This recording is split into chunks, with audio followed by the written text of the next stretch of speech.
Yeah, so just so we're clear, powwows and what you do with powwows, it's not just something that's online. I was listening to you on previous shows. Right. It's actually things that bring the community together. Sometimes they get hired by certain schools.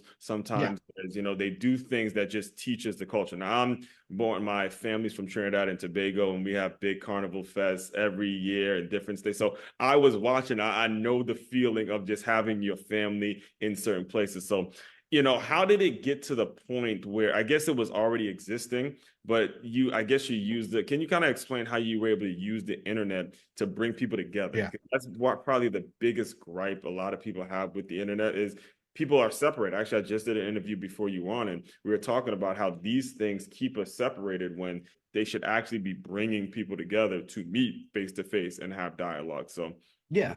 It, and that's that's the thing we like about the internet, right? Is the mhm, connections. It can get toxic, but powwows have been around for hundreds of years. There are some powwows out there, celebrating 200 years of hosting a powwow.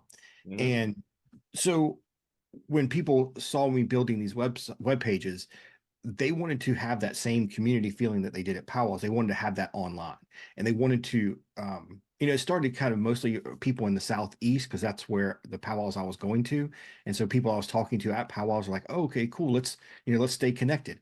So we built these forums, and so that group of people started talking, but then it just grew to other parts of the country, and people found out that you know there's somebody in North Carolina that dances the same way that or the same style that somebody in Arizona does, and so they started sharing and talking about things, and so that's what it was. If people just wanted to have that same community feeling that they did at actual powwows, they wanted to have it online, and we kind of bridged that gap, and that was the early days. We were for years all we were is a forum site and just a way for people to talk, and we had chat rooms, and our forums are still out there and people still use it.